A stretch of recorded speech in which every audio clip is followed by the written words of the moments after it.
Bienvenidos, bienvenidas a esto que es Generación Política en su edición en la televisión digital abierta gracias al Palomar TV HD, el canal de la familia 21.1. Es cierto. Estoy a la siniestra de mi amigo personal, Álvaro Adrián Trejo. ¿Cómo le va Juan Manuel Frangoli? ¿Me permite que saludemos a un amigo en común que tenemos? A ver. Juan Luis Serra, para usted este gran saludo de todo el equipo de Generación Política y ya sabe que lo estamos esperando, así que recupérese pronto. Juan Manuel Frangoli, ¿qué vamos a tener en el programa del día de hoy? Por favor, cuénteme que estoy ansioso.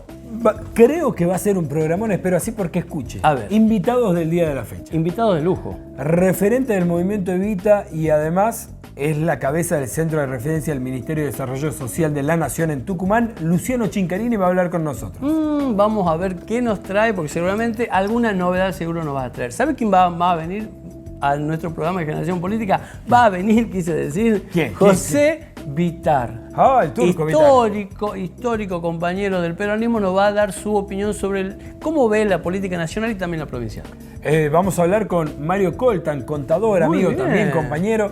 Vamos a hablar un poco de economía, porque habló Silvina Batakis ya en su rol de ministra y el dólar le respondió fuertemente. Yo le voy a preguntar a Mario, si usted me permite, ¿cómo influye el dólar en nuestra cotidianidad? Claro, ¿qué Bueno. dólar? Vamos a tener que Uy, aclarar. tantos dólares. Bueno, quédese y se va a enterar. ¿Y sabe qué más va a estar? ¿Quién Va a va a estar estar? Mabel Trejo Muy bien. con una entrevista espectacular sobre el reciclado, la justicia social, la alimentación, bueno, todo eso a cargo de María Laura Paspose. Ah, claro, porque además fue parte de su plataforma de campaña en el 2019. Bueno, ya lo bueno. vamos a escuchar. Así que a todos los que están ahí en el Palomar HD por la televisión digital abierta, los invitamos a que vean Generación Política.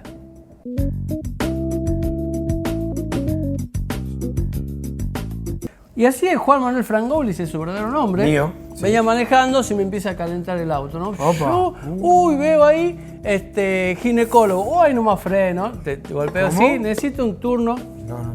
Sí, le digo, necesito un turno para el ginecólogo. Sí, para el paciente. Le digo, mire este Ford Cito 93. Me dice, no, pero este... El 4K era porque tiene alto contenido ideológico. su auto. Claro. El 4K. Y me dice, no atendemos a los K, me dice. ¿Cómo que no tiene discriminación? No, me dice, este es un ginecólogo, tiene persona. Ah, le digo, bueno, discúlpeme. Y ahí me subí y me senté. Pero Me parece que usted está un poco perdido. Sí, es que hay cosas que me pierden, ¿vio usted? No, porque el auto, no tiene mucho que ver, ¿no? ¿No? ¿Usted cree que no? No, me parece que no. Bueno, Lo que pasa es que usted tuvo un golpe de realidad política desde la no política tucumana y argentina. Ya obvio, entendí. Juan, obvio. ¿Cómo no me di cuenta antes? Ay, Juan, bueno, porque Generación Política, usted sabe, todos los que nos vienen siguiendo hace muchos años de este programa, nosotros abordamos temas que tienen que ver con la política. Netamente, desde este canal, por supuesto, y de nuestro programa de radio también. Pero empezamos a correr los velos que existen en nuestra sociedad y empezamos a descubrir que hay muchos operadores políticos que hacen política desde otro lugar. Primero dicen, nosotros no hacemos política. Apolíticos. No, Yo en no. política no me meto. Lo único que hago es defender la República. Es cierto. ¿No? Porque además tienen el discurso de Tiene la el República. discurso ese. Y desde ahí generan operaciones políticas muy fuertes, como la que se vio en esta semana con un nuevo intento de lockout agropatronal. Claro, la gente que tiene muchas cantidades de tierra, que no son todos los que están en el campo, hay que aclarar eso, sino son muy pocas familias que detentan las grandes cantidades de tierra en este país. Dicen, nosotros no hacemos política, pero te hago un desabastecimiento. Nosotros no hacemos política, pero te cortamos todas las rutas para que no pase ningún camión. Ah, me parece que está haciendo un poquito de política esa gente, ¿no? Sí, además, Sí. le vamos a contar a la gente, en producción tuvimos el tiempo y nos tomamos el tiempo para ver cuál era el reclamo que se escuchó el miércoles a lo ancho y largo del país. Claro. Y detectamos tres A ver. reclamos comunes en todos los lugares. Ya cuando es común ya me hace pensar en... Sí. Primero que en este gobierno hay un problema de desabastecimiento por el cierre de las importaciones. Claro. Ahora, fuimos a ver los números del Ministerio de Agricultura, Ganadería y Pesca de la Nación y vimos los números del Banco Central de la República Argentina y detectamos dos cosas. A ver. Primero, que los insumos importados del campo llegaron todos. Sí, es cierto. O sea, sobre todo el gran reclamo que eran los fertilizantes, llegaron. Llegaron de mano del gobierno. Además, llegaron de mano del gobierno. Después dijeron, che, el gasoil. Claro, El gasoil. Tienes razón. Y ahí detectamos nuevamente un pequeño tamiz que hay que poner. Primero, quienes más operan en el mercado de distribución y comercialización del gasoil suelen ser los mismos grupos económicos que son agroexportadores. O sea, mire usted, qué están de casualidad. los dos Sí. lados del mostrador. Y segundo, en la Argentina en este momento el 90% del abastecimiento del gasoil se ha normalizado. No, sí Juan, falta un no. último tirón. No, si no hay colectivos. Si los colectivos dan gasol y no hay colectivos. No, sí, hay colectivo. ¿Hay colectivos? Sí, hay colectivo. bien. Hay colectivo, Dios se está normalizando. Bien. En un momento donde sí el mundo está atravesando un problema energético muy grande, agravado por la guerra de Claro. OTAN y Ucrania contra Rusia y la Federación Rusa, ¿no? Es cierto. Pero están bien solución. Y lo tercero, ¿no? Que dicen las retenciones. No hay un marco claro económico por las retenciones. Entonces Claro, fuimos a ver claro. y dijimos, pero ¿no se tocan retenciones? No.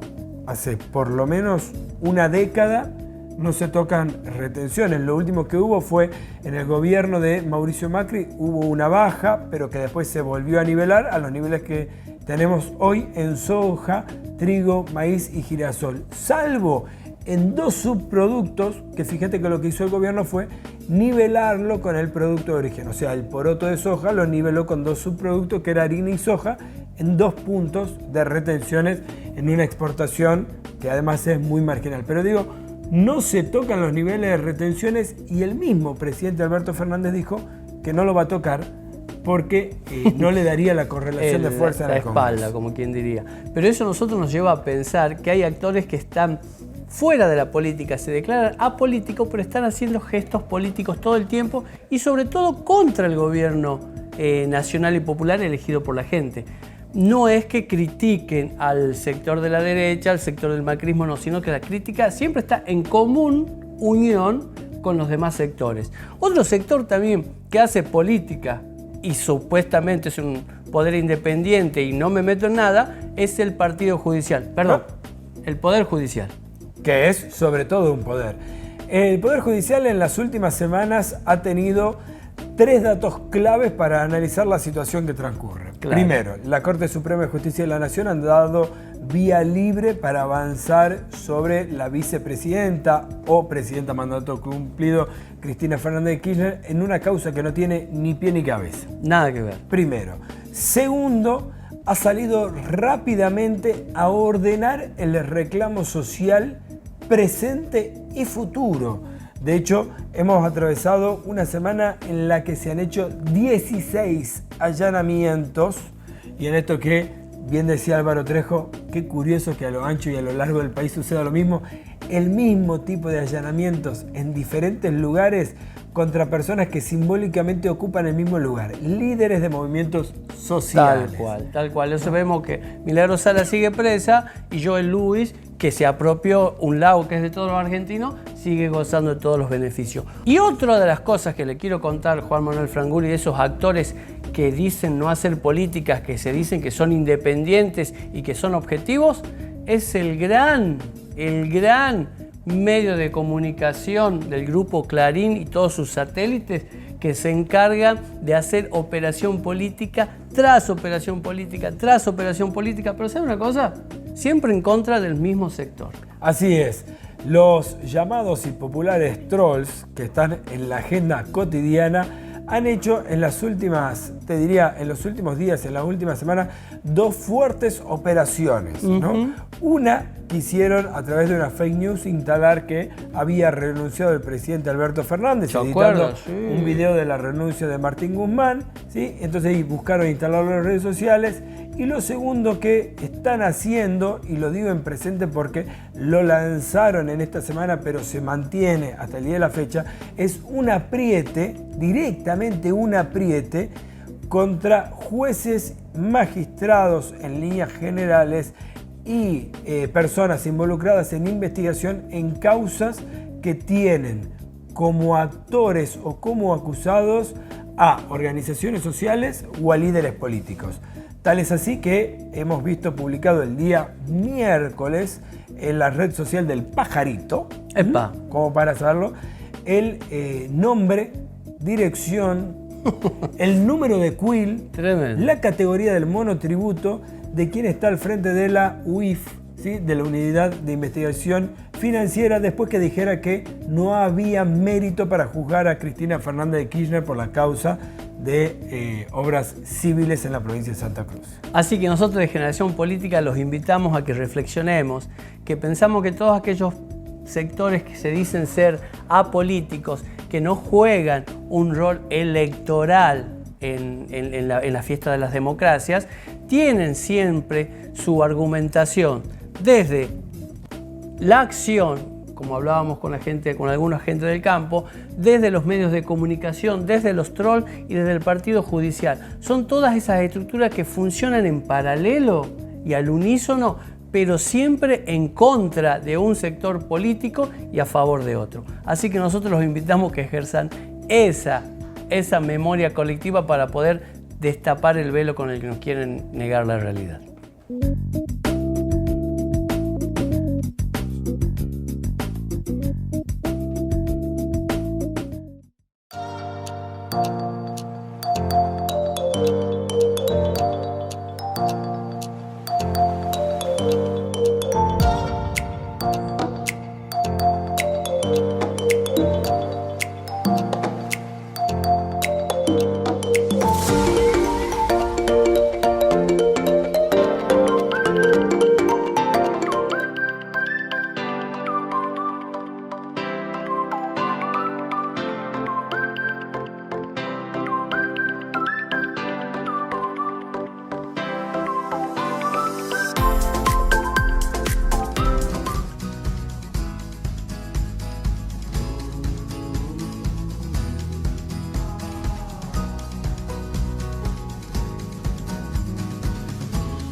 Creemos que las políticas no pueden ser y no se pueden dar de manera unilateral y de manera autoritaria. Por eso trabajamos de esta manera, caminando los barrios, y de ahí surgen obras como estas, ¿no? Que surgen de las necesidades y los reclamos de los vecinos. Y trabajamos en consecuencia.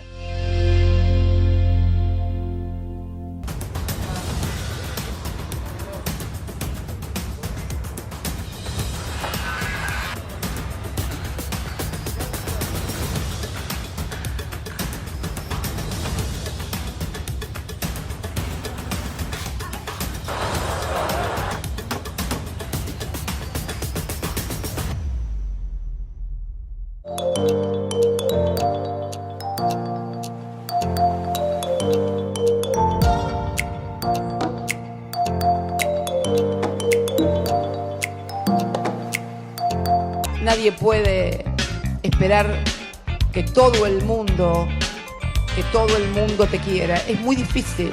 Lo que yo elegí es quienes quiero que me quieran. Y yo quiero que me quiera el pueblo, en definitiva, y los trabajadores, y los jóvenes.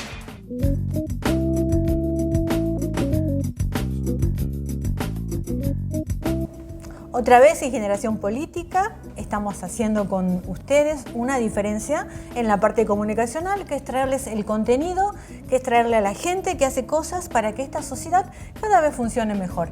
En este caso, otra vez contamos con la presencia de María Laura Paspose. ¿Cómo estás? ¿Cómo estás? Gracias por invitarme de nuevo.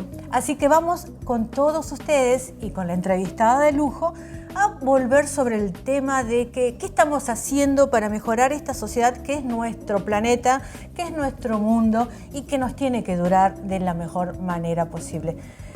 Hay una fundación, hay un programa, hay una sociedad civil. Ya Laura nos va a contar qué es esto de Yungas de Pie, cómo es el funcionamiento, qué se genera a través de todo esto y por qué hablo yo de que se está haciendo la diferencia. Laura, Bien. te dejo con la gente de Generación Política. Bien, Yungas de Pie es una asociación civil que fundamos para sostener el primer invento que tuvimos, que se llamó Programa Ecosolidario, que todavía funciona, que es conectar la conciencia ambiental con la conciencia social a través del reciclado. Entonces la sociedad participa donando sus residuos de manera espontánea. El que empezó a reciclar no quiere retroceder, no quiere perder el hábito, Claro. y se hace contagioso. Entonces las personas que se paran en origen en sus propias casas empiezan a amontonar, a tener grandes volúmenes de residuos y entonces necesitan, si la municipalidad no les responde, que es lo que comúnmente pasa, depende de dónde estemos situados, yo estoy hablando de Yerbabuena en este momento, si la municipalidad no estaría resolviendo el retiro adecuado del reciclable, entonces los ciudadanos llevan sus reciclables, se toman el kilómetro que haya que tomarse, el vehículo que haya que llevar, y entonces están donando sus residuos a nuestro ecopunto. Porque y con déjame meter acá, Sí. permito, déjame Sí. meter una cucharita. Yo he visto los grandes camiones de la empresa que hace acá la recolección de basura, de residuos, y es una mezcla completa, no está capacitada, ¿no? Exacto. El personal no está capacitado para saber diferenciar. Exacto. La sociedad civil es necesaria para que sí concientice a la comunidad. Exacto, es fundamental. Estos programas fracasan si no hay un compromiso y no hay separación en origen. Entonces nosotros tenemos una comunidad en Yerbabuena muy comprometida, creo que en Tucumán hay ya mucha conciencia ambiental, pero tenemos una sociedad muy comprometida y lo que nosotros hacemos es recibir ese residuo, Ajá. acopiarlo, Bien. acomodarlo, meterlo en las bolsas necesarias Bien. para ser transportado a través de la planta de reciclaje de Tafí Viejo, que cada vez ha ampliado la cantidad de camiones y ha ampliado la forma del retiro. Bien. Y ahora estamos en este momento, ya hace casi un año, transportando 4 toneladas por semana. La Es un gente es impresionante. Es un mundo. Es impresionante y crece. No sabemos, nadie puede llegar a saber que esto no tiene techo, Porque sigue Laura, creciendo. esto es contagioso, como decías Así vos. es. Yo veo que mi vecino, veo que una familia amiga, conocida, empezó a reciclar, empezó a separar, empezó a darle contenido y sentido a esto de cuidar el mundo y me dio ganas a mí también de hacerlo. Exacto. Entonces- y entonces se contagia y entonces vecinos van llevando residuos de otros vecinos. Hay un impulso que nosotros tenemos hacia la comunidad organizada. Todos sabemos qué término tan importante al peronismo, digamos, al corazón del peronismo, la comunidad organizada. Nosotros apostamos a ese principio, digamos, de que desde la ciudadanía recuperemos esas banderas, esos principios que hacen a una vida mejor. Entonces, hasta en la parte de ecología, de sustentabilidad, de reciclaje, también es con todos adentro, ¿no? Así es. Y Acá no es el otro que me lo resuelva. Exacto, y estamos, como decíamos fuera de cámara, estamos también marcando agenda a los gobiernos. Bien. Desde la sociedad civil le estamos diciendo a los gobiernos, así queremos que esto se maneje. Bien. La sociedad civil está haciendo una tarea gubernamental. Nosotros somos ONG, Muy organización no gubernamental, pero hacemos una tarea que le corresponde al gobierno. Bien. Colaboramos con el gobierno municipal, ojalá los gobiernos así lo entiendan también. Muy Y bien. entonces la ciudadanía se va comprometiendo de una manera cada vez más profunda, digamos, y va contagiando a sus vecinos, a sus familiares. Muy bien. Y esto aumenta y entonces nosotros lo convertimos en alimento. Entonces, Esto me parece importante Sí. que siempre aparezca la idea, porque es Muy bien, sí, sí. eco-solidario. La idea de la justicia Exacto. social está en lo solidario. Yo justo le iba a preguntar a María Laura eso. El Estado encuadra, la sociedad civil acompaña, empuja y levanta las mejores iniciativas. Y en este caso estás acompañando a muchos comedores. Quiero que se enteren por María Laura. Sí, tenemos por lo menos en este momento son 5 merenderos que están recibiendo la ayuda alimentaria. En los últimos meses hemos dado el giro hacia el yogur, porque el alimento que nosotros estamos llevando tiene que ver con la merienda. y queremos que los chicos tengan una alimentación biológicamente más contundente y entonces el yogur eso lo cubre y estamos fabricando yogur de manera artesanal. Ese yogur se llama Yunguito, que tiene que ver con nuestra asociación Yungas de Pie, y en este momento estamos programando hacerlo de manera industrial a través de los tambos modelo al pie de la vaca que las instalaciones las hemos arrendado. Así que esto está cobrando una escala, esperemos que lo podamos lograr en poco tiempo, pero estamos como muy contentos con lo que estamos Yo te quiero produciendo. interrumpir a cada rato porque estoy orgullosísima de tenerte acá. Nosotros porque también estamos ustedes muy todos orgullosos. están enterándose de la importancia de trabajar desde la conciencia, desde lo popular, desde que tenemos que merecer una sociedad que valga la pena vivir.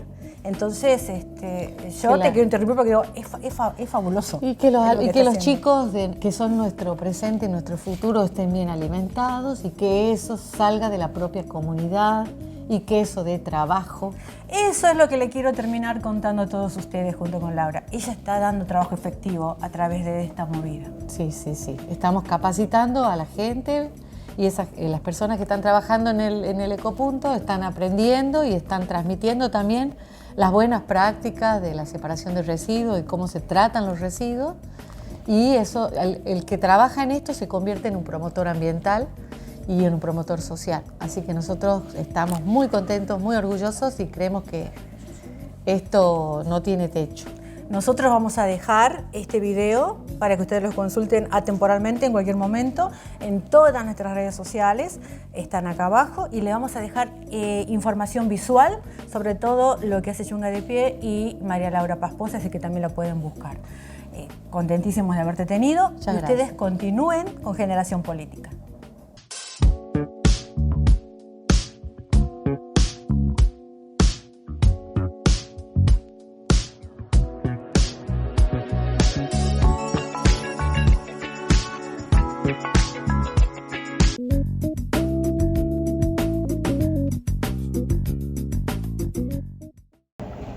Seguimos en otro bloque de Generación Política y estamos con un invitado muy especial, un amigo personal, debo decirlo, que además nos conocemos años ya en una pronta militancia secundaria, mirá si nos pasaron los años. Estoy hablando de Luciano Chincarini, además es el referente del Ministerio de Desarrollo Social de la Nación acá en Tucumán, en el centro de referencia, y además es hoy una de las piezas claves del movimiento Evita en el norte argentino. Luciano, ¿cómo estás? Muy buenos días. ¿Cómo andás, Juanma? Gracias por la introducción, la verdad que... Larga, ¿no? La introducción de años. No, está muy bien porque tiene que ver con la historia que nos marca, ¿viste? Y que uno siempre, para entender la acción o el procedimiento de algunos actores de la política, hay que revisar el pasado. Sí, porque además sirve también para saber cómo te vas encontrando y reencontrando en el ámbito de las luchas.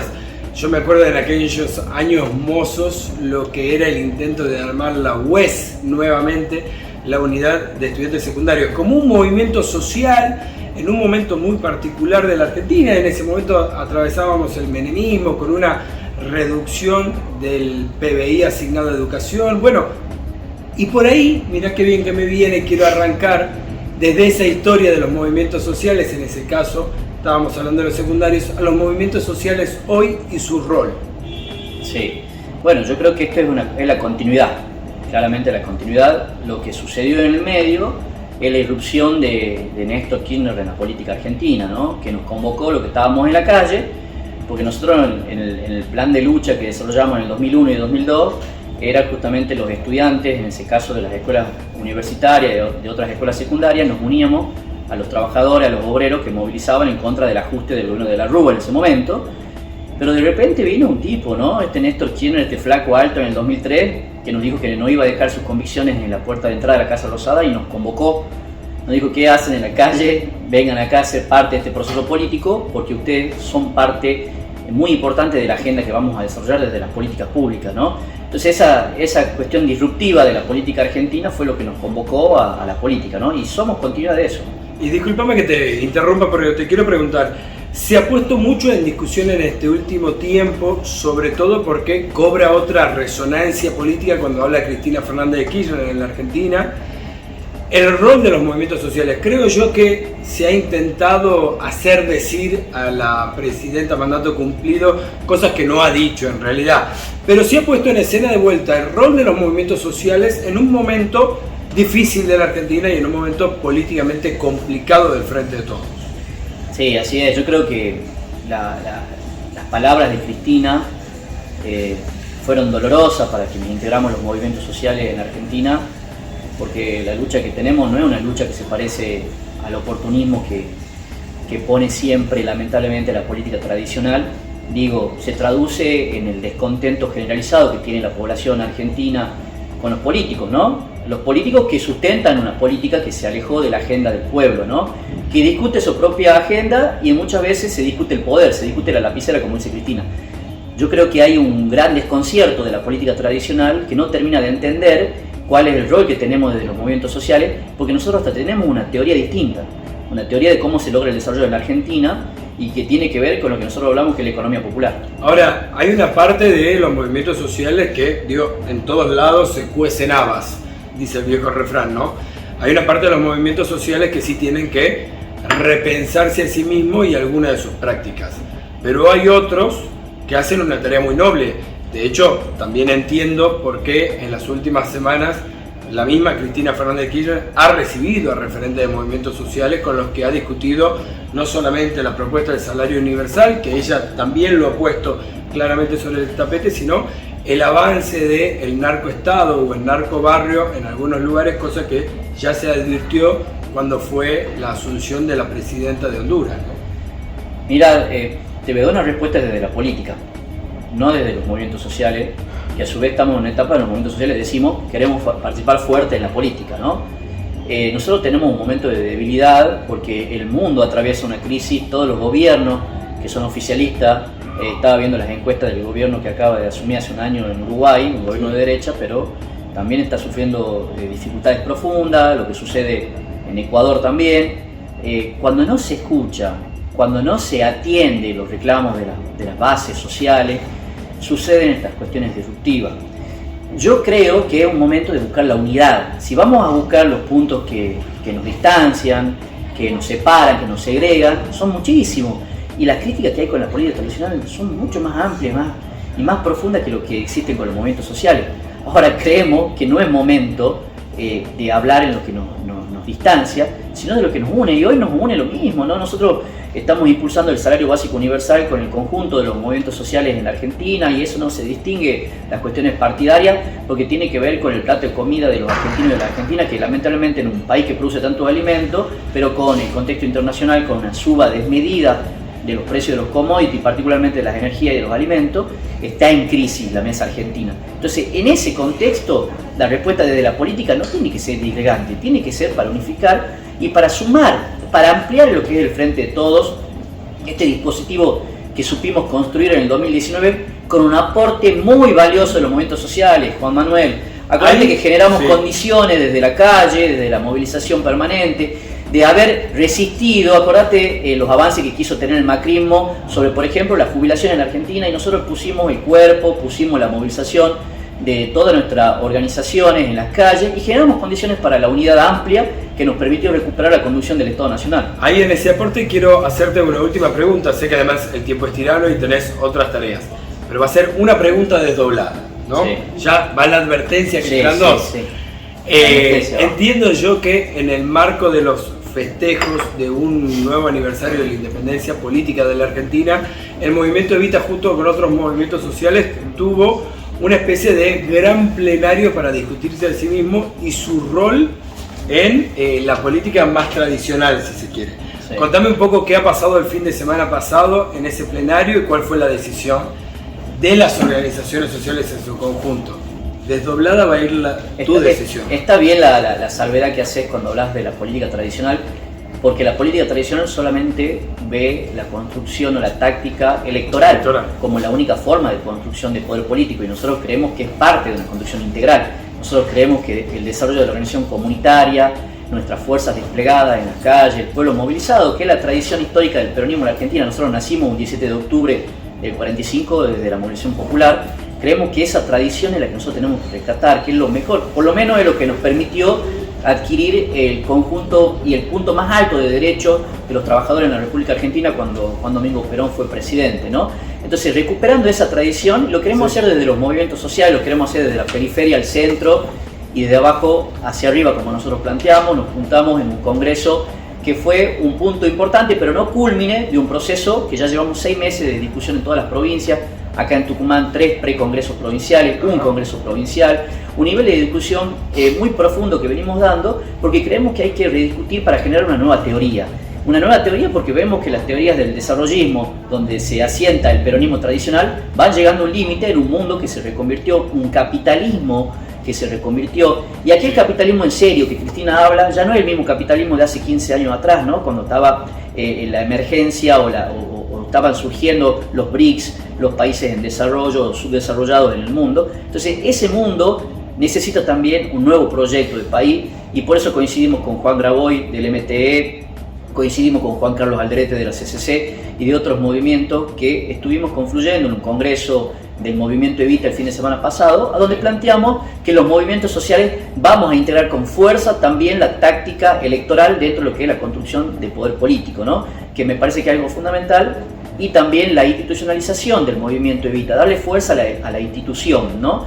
Generar órganos democráticos desde donde surja la representación y la expresión fundamentalmente de lo que nosotros decimos, esta nueva democracia que se tiene que forjar, que está pariendo el mundo, que una democracia no tanto representativa como plantea la Constitución del 53, sino más bien como una democracia expresiva, hablando mucho de lo que significa la expresión de los movimientos populares, de los pueblos indígenas, como es la expresión del Estado Plurinacional de Bolivia. Bueno, ir integrándonos en un nuevo sistema democrático del mundo, pero desde abajo. En ese marco, ahí va la pregunta desdoblada, el lugar de Luciano Chincarini en esta decisión que han tomado los movimientos sociales.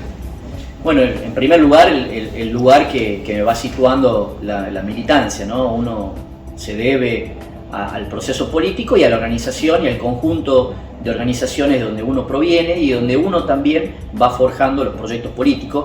Por eso es que venimos coincidiendo con algunos sectores del peronismo, con los movimientos sociales también, de que vamos a pelear, vamos a dar la batalla electoral por la intendencia de la capital de San Miguel Tucumán.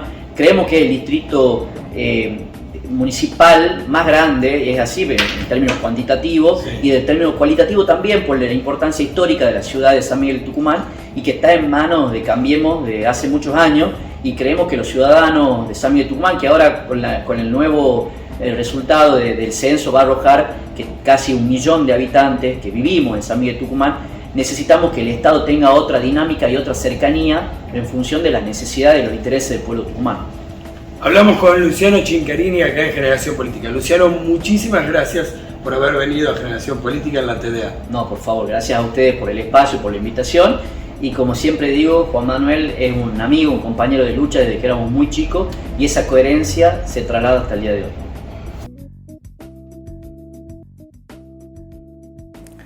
Seguimos en esto que es Generación Política por el Palomar HD en el 21.1 de la televisión digital abierta, ¿no? Programas nacionales, populares y democráticos como eso hubo muy poco.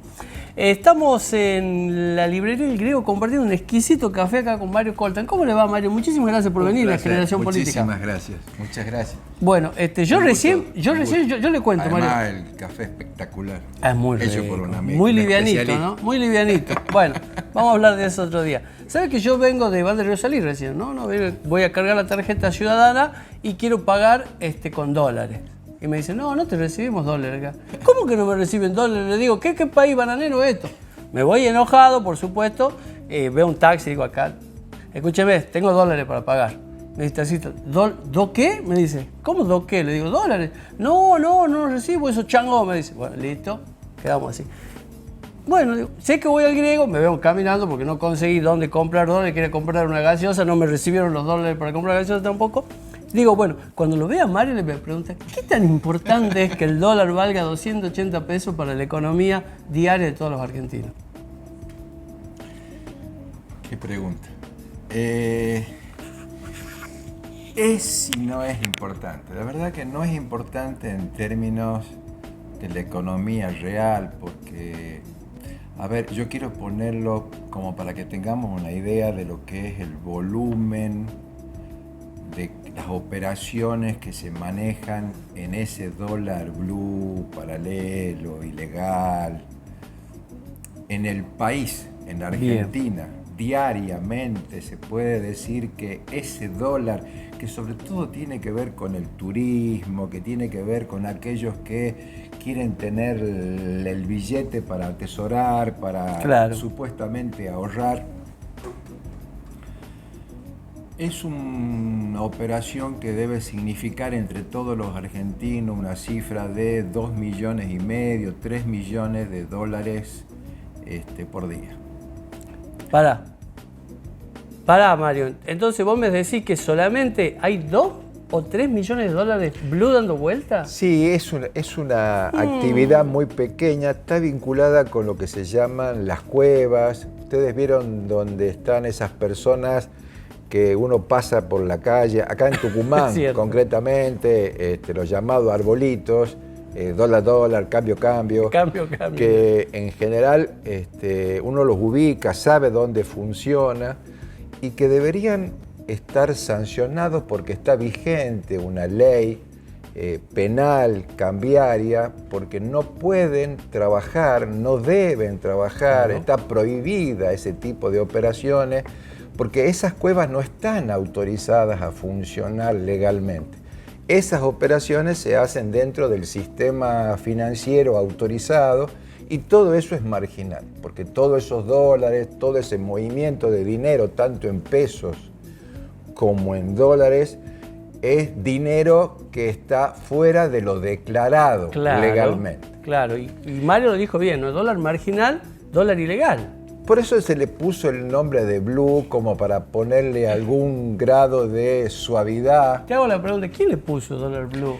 Seguramente los mismos. No conozco el verdadero origen, pero hay un diario dedicado a la actividad financiera, creo que es Ámbito, que cada tanto explica y define por qué el concepto de blue, que es como para hacerlo más suave, no ponerle lo de negro que suena más despectivo, ¿no? Claro, porque usted imagínese a todos aquellos operadores mediáticos, La Nación Más, el Grupo Clarín diciendo el dólar ilegal sube.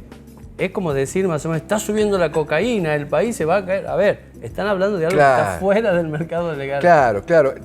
Esto por un lado. Y por otro lado tenemos una cantidad de dólares que se inventaron a partir de que se instaló hace un par de años lo del cepo cambiario. ¿Qué es el cepo cambiario? Bueno, la falta de acceso a comprar sin límites dólares. Bueno, a partir de que la Argentina tiene un problema histórico de la falta de dólares en las reservas del Banco Central, nuestra moneda tiene periodo de mayor solvencia, de mayor respaldo que otros momentos. Eso genera de que existan, 5 o 6 tipos de dólares distintos, pero para poner 2 nombres que son muy comunes para leerlo o que se escuchan en la televisión o en la radio, el contado con liqui o el MEP, que son dólares que se construyen de la siguiente manera. Uno va con los pesos, va a la Comisión Nacional de Valores, compra títulos públicos, bonos, en pesos, eso va al exterior, en el exterior se cambia por dólares y el mismo banco trae los dólares, lo cual genera en definitiva que uno se junte con dólares a un precio y a un costo que hoy estaría más o menos rozando el mismo precio que lo que vos mencionabas del dólar paralelo. 2.70, 2.80. Pero eso es un mercado que da vuelta alrededor de los 25, 30 millones de dólares que usan muchas veces las empresas o directores de empresas para poner sus capitales en negro fuera del país. Bien. Sí, el blue sigue como nos dice siendo Mario. maniobra financiera para evadir impuestos en la Argentina. Y hay un dólar oficial que es de un volumen de por lo menos 1.000 millones de dólares. Ah, hay una que diferencia. es el que marca el ritmo de la economía, vamos a explicar por qué, que es el que está puesto hoy en 132, 133 pesos, que es con el cual se exporta y se importa, es decir, con el que se regula la actividad de comercio exterior en la Argentina. Digo esto y lo quisiera llevar a términos de que sea algo más tangible, comprensible. Yo publicaba hoy en las redes, sobre todo en Twitter, que veo que es donde más dinámica hay con otros comunicadores, lo que es el precio del combustible en América Latina. Bien, ahí la estamos viendo ahora, la placa que hace mención Mario. Chile, lo que cuesta en Chile, $1 con casi 70 centavos, $2.07 en el Uruguay, lo que cuesta en Brasil, casi $2. Yo lo que digo es, Argentina es de los países que menos cuesta el combustible en dólares, siendo que el combustible en la Argentina, para nosotros, para nuestros bolsillos, tiene un gran impacto. Totalmente. Porque fue aumentando casi al ritmo, pero al ritmo del dólar oficial. Entonces, no al ritmo del dólar, ni del contado con liqui, ni con el MEP, ni con el Blue, ni con el nombre que le quieran poner. Digo esto porque es importante, porque salvo Bolivia, Colombia y Venezuela, Argentina es el país que menos cuesta el combustible. Por eso chilenos, paraguayos, brasileros cruzan la frontera y se abastecen de combustible en la Argentina. Y nosotros que tenemos algunas bondades, entre comillas, por no decir otro calificativo, y dejamos que estas cosas sucedan porque es parte del negocio de los que acopian, es parte del negocio de los que especulan con el combustible, porque el combustible no falta en la Argentina, sino que está mal gestionada el abastecimiento de combustible, pero es otro capítulo el precio del combustible en la Argentina es un precio que está relacionado con el valor del dólar oficial. Los granos están vinculados con el dólar oficial, nuestros productos de exportación están vinculados con el dólar oficial, es decir, la economía real, la economía genuina está vinculada con ese dólar oficial. Bien. Ahora, ¿qué pasa con el dólar paralelo? Contame. Genera una situación donde la gente se siente que en algún momento se dispara el precio. Bien. Es lo que en economía se llama, genera la expectativa, genera la sensación de descontrol, genera la sensación de que este gobierno no maneja la situación y que en cualquier momento la tapa de la olla vuela por los aires. Y como va a volar por los aires por las dudas, por las brujas, y como yo no creo en brujas, pero que las hay, por las brujas yo corro al dólar. Y muchas veces hemos explicado, creo que en la radio lo hemos compartido, también, dije no corran detrás del dólar porque detrás del dólar, a pesar de que hay una frase célebre de que aquellos que dijeron no vayan detrás del dólar que van a perder, yo sigo insistiendo que quienes corran detrás del dólar blue van a perder. Pero digo, en términos de lo que impacta el dólar blue es que genera en economía lo que se llama la sensación, la expectativa de inestabilidad, de inseguridad, de que los precios no tienen referencia. Y la verdad que los precios no tienen referencia porque el Estado le falta un rol de control, de regulador de precios, donde los formadores de precios hacen y deshacen como quieren. Bueno, espero que desde Generación Política podamos haber llevado un poquito de luz y aclararte que esa sensación de que habla Mario no es tan así, ¿no? Que cuando nos quieran venir a vender que todo se va por los aires, todavía quedan muchas cosas por hacer por economía y que sobre todo todo no está perdido. Muchísimas gracias, Mario. No, por favor, un gustazo, a disposición.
Creemos que las políticas no pueden ser y no se pueden dar de manera unilateral y de manera autoritaria. Por eso trabajamos de esta manera, caminando los barrios, y de ahí surgen obras como estas, ¿no? Que surgen de las necesidades y los reclamos de los vecinos.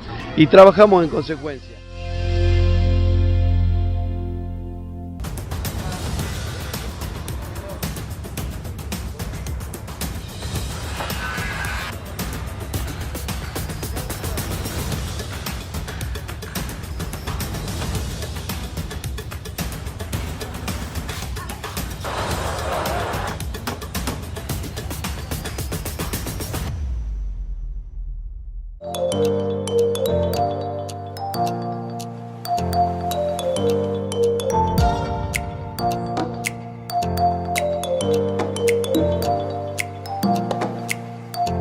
Nadie puede esperar que todo el mundo te quiera. Es muy difícil. Lo que yo elegí es quienes quiero que me quieran. Y yo quiero que me quiera el pueblo, en definitiva, y los trabajadores, y los jóvenes.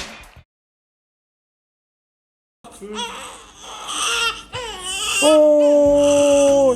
Está llorando el bebé. ¡Ay!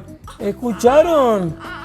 ¿Se escuchó? Lloraba un bebé, ¿lo escuchaste? Así es. Ay, es que acaba de nacer un nuevo dólar en la Argentina. ¡Qué lindo! Escuchá, veía recién en Generación Política cómo Álvaro Trejo le sacaba un poquito el barniz de la mentira al dólar. Bueno, vamos a hablar de las medidas que ha tomado hasta acá nuestra nueva ministra de Economía, Silvina Batakis.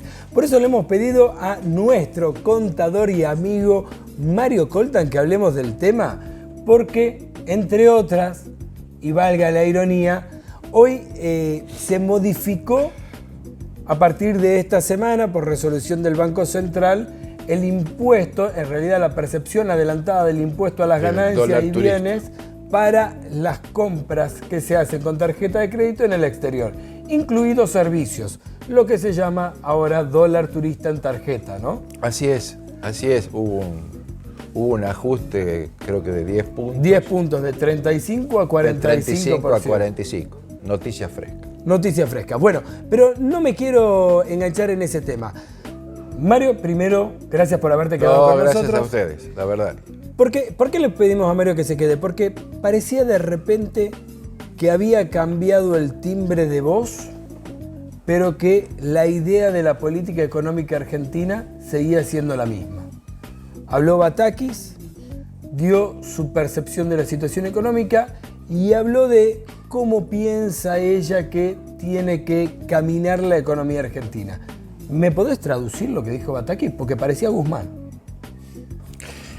Yo creo que está buena la pregunta.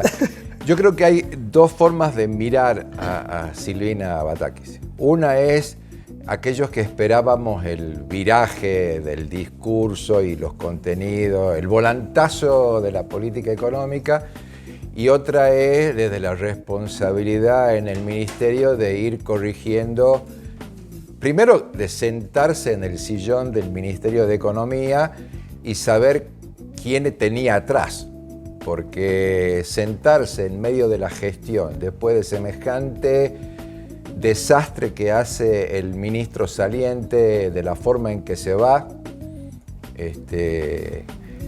y primero medir si tiene el respaldo del trío, digamos, de las tres patas fundamentales del Frente de Todos, y si los gobernadores son todos los gobernadores que lo van a acompañar, y si los intendentes van a estar, y saber con quién va a ponerse al frente de los micrófonos y decir lo que tiene que decir. Bueno, hay que sentarse porque al día que se sienta, al momento que se sienta, se va a encontrar con un mundo real donde no está tan solo lo que se aspira a lograr, sino con esa realidad cómo haces para lidiar, como para poder abordar esa responsabilidad y no saltar como tapón de sidra en 24 horas. Algunos dijeron fue un discurso para los mercados, no hubo discurso para la sociedad que está desesperada.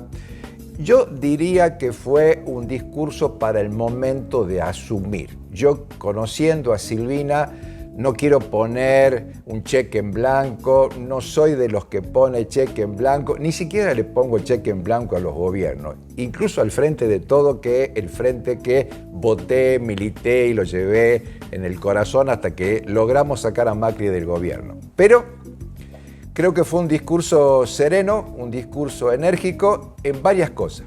Primera cuestión, afirmó no devaluar. Dijo, tenemos una moneda y un dólar competitivo. Creo que es lo más importante de lo que dijo. ¿Por qué? Porque toda la presión estaba en un salto devaluatorio, con lo cual sí teníamos un impacto en el bolsillo de 40 millones de argentinos. Digo 40 porque tal vez 7 millones iban a ver con buenos ojos. O por ahí menos. Bien. Por ahí menos. Bien. 4. Te la voy a dejar pasar para que sigas, pero después voy a volver sobre cada uno de los puntos, ¿no? Lo que tú quieras. Me animo. Lo que tú quieras. Primero el tema de no devaluar. El segundo tema que me pareció interesante, en el tema del déficit fiscal, dijo, vamos a administrar con los recursos que tenemos. Y yo comparto la idea del rol del Estado como un actor determinante en la economía, pero no de un elefante grandote, pesado y bobo que lo maneje cualquiera. Yo apuesto a un Estado determinante, rector, pero eficiente. Y yo comparto la mirada de Silvina, que hay que saber usar los recursos y el gasto de manera eficiente. Me tocó hacerlo en la función pública y comparto esa mirada, lo cual no quiere decir que sea con una política de ajuste, porque además el tema del déficit fiscal tiene que ver de dos maneras.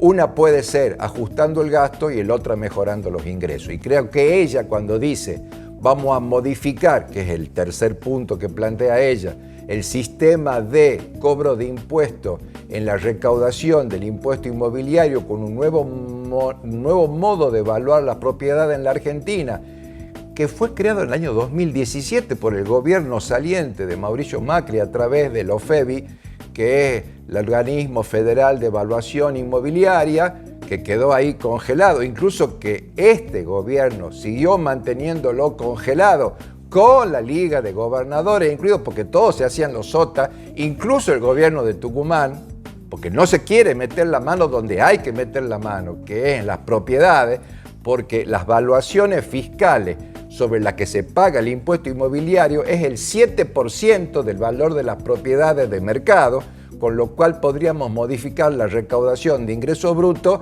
bajando los ingresos brutos, que es distorsivo, y mejorando el impuesto progresivo del impuesto a las propiedades. Pero bueno, parte de estos temas han sido del discurso de la ministra. 3 temas. El tercero quizás es el más fácil de charlar porque no nos sorprende Silvina Batakis con esto que ha dicho sobre la valuación sobre la cual se van a calcular los tributos en la propiedad, porque una cosa muy parecida ha hecho ella siendo ministra de la provincia de Buenos Aires en el gobierno de Daniel Scioli. Eso está claro.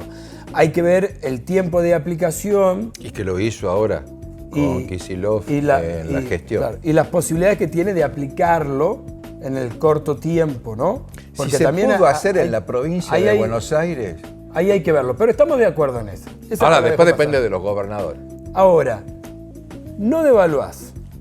No haces un salto devaluatorio, ¿no? Porque devaluaciones hay, microdevaluaciones hay permanentemente, ¿sí? Pero tenés un dólar futuro que está casi pisando los 200. Tenés que ver qué haces con la deuda en pesos. Vas a tener que tocar la tasa de interés. Con lo cual, además, vas a sacar liquidez del mercado y va a ser difícil el financiamiento para las pymes. O sea, estamos entrando en un proceso de mantener el ritmo de inflación, porque no pegaste un salto devaluatorio, pero sin pegarlo estamos anualizando casi en un 70, si no me quedo corto, pero además vas a secar la plaza. Hablan de un 80. Hablan de un 80, con lo cual, además de la inflación, vamos a sumar, me parece, cierto estancamiento en la economía que me preocupa. Correcto. ¿No?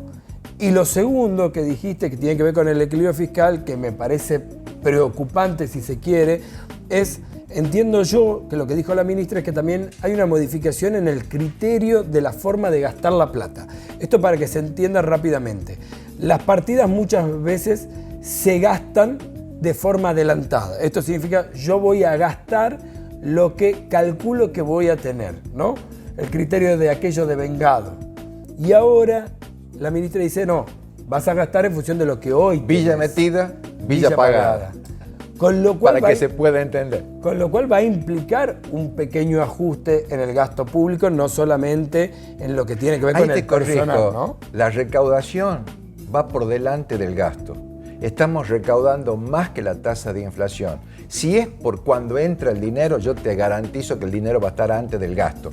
El problema es cuánto y cómo gastamos. Pero y con ese dinero, ¿qué tenés que hacer? Porque en este semestre a vos te vencen más o menos 3.6 billones de pesos en títulos de deuda en peso argentino. Pero ¿no? La ministra es ella, no soy yo. Ah, bueno. Queda final abierto. No, queda final abierto. Yo lo que quiero contarles es, es un tablero muy complejo, pero hay cosas que se deberían hacer, pero es una mirada muy personal. Para la inflación hay cosas que se debería convocar de inmediato, no para el diálogo, sino a una suerte de pacto social. CGT, hay que aumentar los salarios al nivel de la inflación de lo que perdieron los salarios. Hay que congelar los precios a 120 días y el Estado debe congelar las tarifas. 120 días tenemos que acordar los salarios nivelando el atraso que tiene y hay que generar por vía de decreto de necesidad y urgencia un aumento de por lo menos 15.000 pesos a la economía social, llámese IFE, llámese con el nombre que sea, para poder nivelar lo que se llama la canasta básica. Con esto nosotros podríamos transitar, sin modificar el nivel de gasto del Estado argentino, una situación que descomprima la situación inflacionaria. Después tenemos otro capítulo que la seguiremos en otra entrevista. Bien, porque con esto quiero cerrar diciendo, la solución no es tanto económica como política para la ministra Silvina Batakis. Absolutamente. Seguimos en Generación Política. Gracias, Mario, por haberte quedado por favor, con un placer.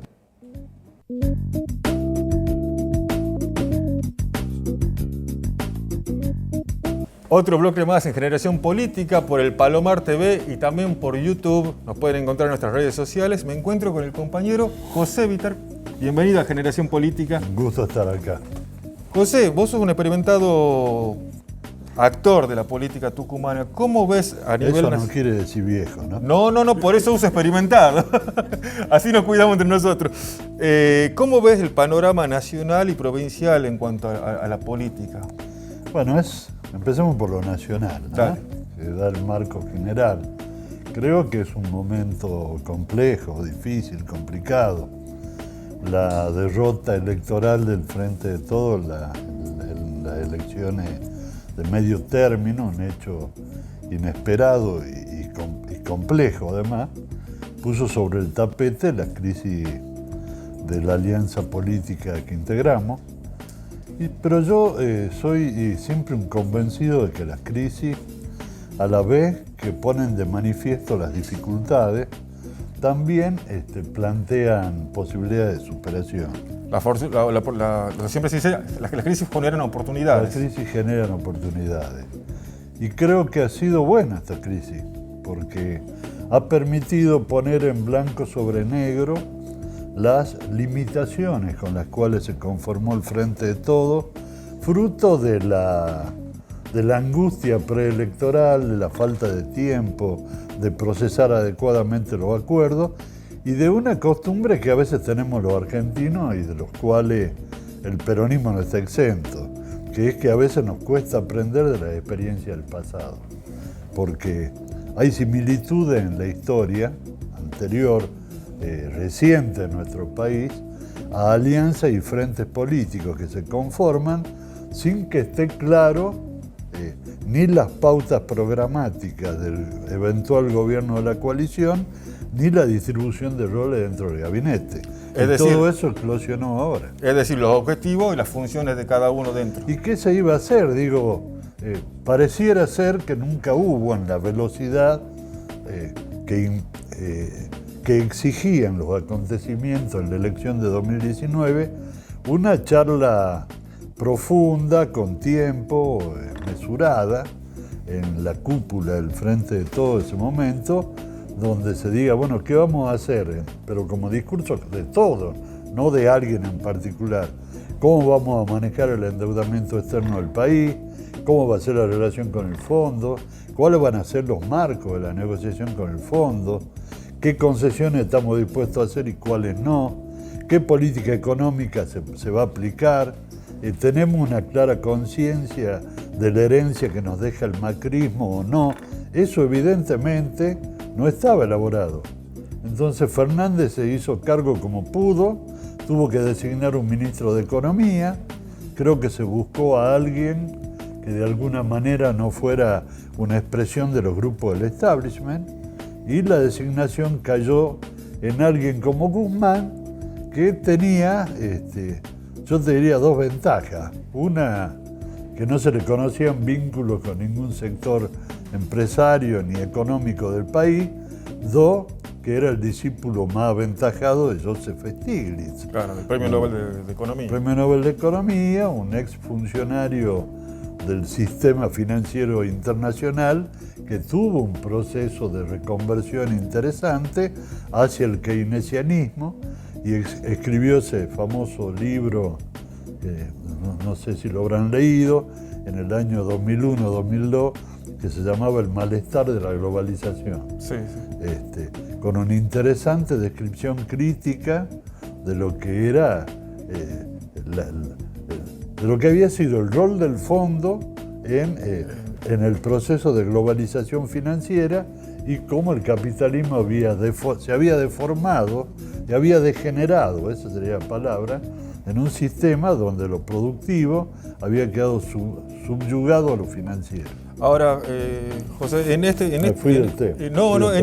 por eso, para volver. Hoy se habla mucho de la situación económica en la Argentina, pero nosotros en Generación Política sostenemos que es el problema más político que económico. ¿Vos cómo lo ves? No, sí, claro. Tan íntimamente ligado y claramente las políticas económicas que se lleven adelante del Ministerio de Economía tienen que estar en manos de economistas avesados en lo político. Ese fue más allá del juicio que hagamos de valor sobre ello, pero ese fue el caso de Cavallo, de Labaña, eran tipos de mucho volumen político. Claro, Un problema de Martín Guzmán fue su mal manejo político, porque alguien que está en ese rol, incluso para preservarlo al presidente, tenía que tener un diálogo muy aceitado con todos los sectores del Frente de Todo, y él no lo tenía, y no daba información, y no contaba cómo iba evolucionando la negociación con el fondo, y de golpe un día, pum, se anunció un acuerdo que nadie conocía bien. Y eso generó conflictos, debates, discusiones, la renuncia de Máximo a la presidencia de bloque, en una relación entre Cristina y Alberto que ya venía tensa. Eso no jugó un rol precisamente de acercamiento, sino al revés. Pero retomando lo que te quería decir al principio, lo que yo veo es que por fin Alberto y Cristina se sientan, hablan seria y maduramente y evalúan cómo sigue la película desde aquí hasta el final del mandato del Frente de Todos. Y yo tengo confianza, yo soy un optimista, ¿no? Reconozco que tengo ese defecto, si es que es un defecto. Pero yo creo que las cosas se van a reacomodar, que en lo económico creo que Bataki va a hacer un buen papel, que más allá de que le falte un poco de experiencia política para un cargo de esa naturaleza, la conozco personalmente, es una mujer muy inteligente, seria, decente, y yo creo que va a ser una buena gestión. Y la economía, que viene dando señales de recuperación desde el final de la pandemia, o desde el decrecimiento de la pandemia, porque todavía no terminó, la economía creo que se va a ir recuperando. Quizá no con la velocidad que uno quisiera en el imaginario, pero yo creo que este año el Producto Bruto va a crecer por lo menos el 5%. Claro, teniendo en cuenta que estamos atravesando una pandemia y una guerra que tiene a países centrales comprometidos. Sí, la guerra evidentemente, si ya veníamos. Por eso, el macrismo nos dejó una herencia espantosa. Además de eso. Cuando el gobierno estaba tratando de acomodarse ante esa herencia, vino la pandemia, que tuvo un efecto económico destructivo. Claro. Cuando estábamos empezando a acomodarnos con la pandemia, la guerra ruso-ucraniana, que alteró todo el mercado mundial de alimentos y de energía. Entonces, generó una desestructuración de la economía mundial que obviamente se siente en todos los países. Imagínate vos, Estados Unidos, que jamás tuvo una inflación superior al 1,5% y está en el 10%. En el 10%, claro, sí. España. O España, claro. En Francia. Todos los países europeos. Claro, incluso con el desabastecimiento de combustibles también está pasando en algunos países. Desabastecimiento y el aumento impresionante de los precios de los combustibles, que a España, por ejemplo, lo llevó a aplicar un impuesto a las ganancias extraordinarias de las empresas energéticas. Para el año que viene, para este año y para el año que viene. Claro, y calculan recaudar este año 2.000 millones de euros, no de dólares, de euros, lo cual da una pauta de hasta dónde llega ese enriquecimiento.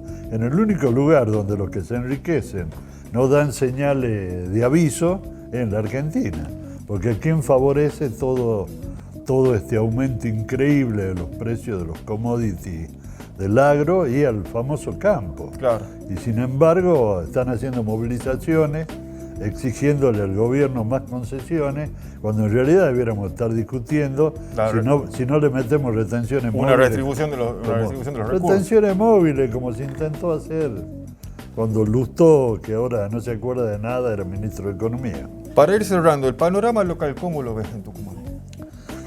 El panorama local, te diría que lo que se observa es un reacomodamiento forzado entre las dos principales figuras del Frente de Todos, que son Mansur y Jaldo. Ambos necesitan acordar. Mansur se lo ve limitado para poder imponer una candidatura alternativa a la de Jaldo, y Jaldo no va a ser gobernador si no acuerda con Mansur. De manera que lo que se ve en cierne es un acuerdo entre ellos, en función del cual se irá a la elección el año que viene, frente a un rival al que no hay que subestimar, porque hay mucho descontento en la gente, hay un clima de mucho enojo, se suma al enojo general del país por la inflación y la situación económica, el enojo particular de Tucumán, donde aquí, seamos sinceros, el sistema político tucumano es un sistema político caro, ineficiente, que no le da respuesta a la gente, que se basa en privilegio inadmisible, y eso genera mucho descontento en la ciudadanía. Entonces, no es tan fácil la cosa acá, Y yo lamento que vayamos a ir de nuevo a una elección con el mismo y perverso sistema electoral que se creó con la Constitución del año 2006, el famoso sistema de acople. ¿El 2023 cómo te encuentras, José? ¿Cómo te encontrarás? Yo ya soy un dirigente, como vos, ¿cómo dijiste vos? Experimentado. Nos cuidamos entre nosotros. Yo diría veterano. La política es mi vida, le he dado mi vida a la política de los 16 años, que me metieron preso en esa esquina, de allá.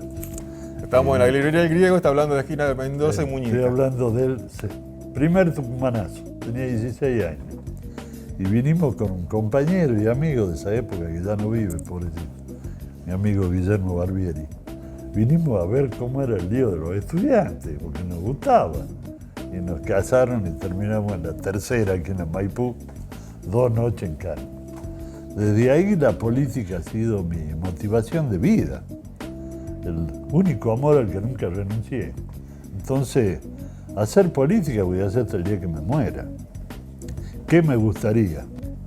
Aportar a la construcción de un espacio político nuevo en la provincia, de una fuerza política que sea capaz de promover la transformación política, social y económica que la provincia necesita.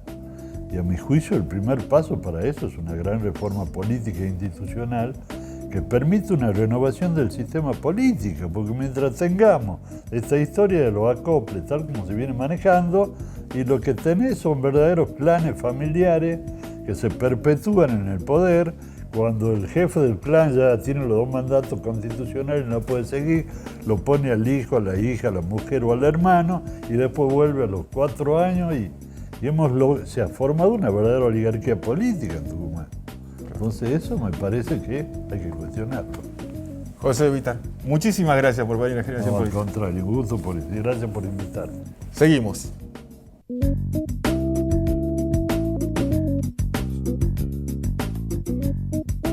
Programón en el día de hoy. Muchísimas gracias, Juan Manuel Frangolio, por invitarme a esta mesa de librería El Griego. Escucha, tengo la cara de satisfacción porque la verdad que me voy muy contento. Muy buen programa el de hoy. La verdad me resultó primero muy interesante pensar cómo hay una nueva dinámica en los movimientos sociales y van a incursionar de la forma que habló Luciano Chincarini en la política. Es cierto, el Turco Vitar, con toda su experiencia, como bien decía Borjita, nos trajo muchísimo contenido y sobre todo una visión de una persona que la transitó mucho, ¿no? Sobre lo nacional y también sobre lo provincial. Mario Coltan habló de economía acá en Generación Política, los anuncios de Batakis y también cuando habló con vos sobre el dólar. ¿Qué sucede con el dólar y los argentinos? Lo maravilloso de la entrevista que trajo Mabel Trejo con María Laura Paspose sobre cómo transformar nuestro mundo y sobre todo cómo esa transformación se vuelve justicia social y se ayuda a muchísima gente generando trabajo, generando alimentos.